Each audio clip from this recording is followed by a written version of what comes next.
things got to where they are. Okay. Right. So I have to go back in the story now, yeah? Now, there's a guy who's been calling up our name, and I will address it. He's been calling up our name, but what I didn't know, once again, a lot of things are hindsight and you put pieces together. So going back, a guy named Patrick, right? Yeah, they call him Killa P, all the rest of it. We're all from Stockwell Park Estate. I know Killa P, I know, yeah. Right. We all grew up together, right, yeah. But I've never hung out with him. Yeah. We've never been in the, even though you're from the same estate, it doesn't mean that you know what I mean? I'm not sure if he's a year or two even younger than me. Yeah, it might be, yeah. But never hung out with him, yeah? I've been in a room with him, but I've never hung out with him. So what happened now, going back to like 94, 95-ish, maybe even a bit earlier. My dates may be slightly off. Do you remember the time when there were Mitesfield boys who they were kind of turning Muslim and they were terrorising people? You remember, yeah? So an incident happened when they went into Stockwell Estate and they shot up his house. Now, I don't think they were after him, they were after someone that he had a studio in his house. When they went for whoever in that was in the house, naturally, if you shoot up someone's house, police is going to come, right? From that time, Killa P, I could tell you for a fact, started working with the police because he was scared. He was scared of the Mitesfield boys and he was scared what was to come, so he started working with the police. But see, when you're saying people are working police, that's a big statement, you know, so... That is a big statement. Don't worry, I'm going to back it up.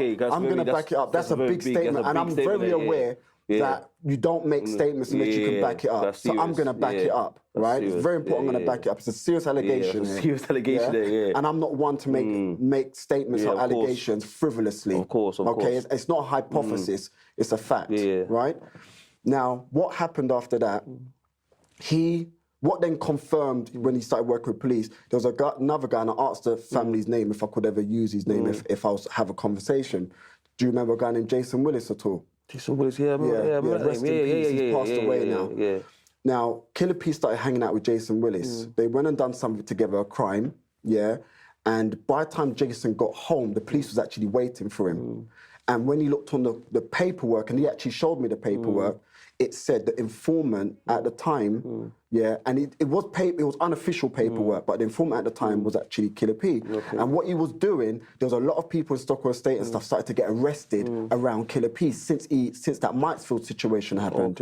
Then he went around Roll Deep, the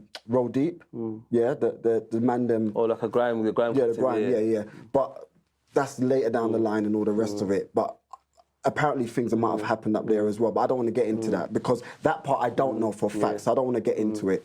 But I know that some stuff was starting to happen. Anyway, so Killa P started to link up with all these different people and things was shady happening, but it made no difference to me because you're not my circle, you're not my world, we're in two different paths and two different trajectories, we're in two different places.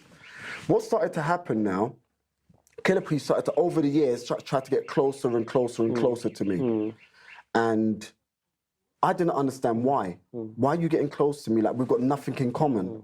We've got nothing in common. He then started to get around my brother, And then, I don't know what happened between them and all the rest of it, but my brother ended up going prison. And they believe Killa P was linked to it. Whatever, I don't know. It's none of my business. Well, it's my business, my brother, but it's none of my business because, you know, not my circus, not my monkey, Anyway, Killa P now then started to, when that scam situation happened, he started to call out my name. So Killa P at that time, sorry, there was drilling, right, so we had to stop for a second. So Killa P at that time started calling up my name. And I didn't understand why you calling up my name. So I heard about Kevin being a scammer and all the rest of it, and let's get the man that said I should address it, And then after that video that he done, once again it went viral, whatever. Every time my name comes up, it goes viral. So it went viral, and then he comes up with another video. And it was very interesting what he said in the second video. He said, police warned me. He said, he showed me, he waved the paper. I don't know if you saw it. No, but he waved the paper. Well, go back and look at the video. He waved the paper and he said, police said, be careful because Kevin's gonna, something like Kevin's gonna send man for me and whatever.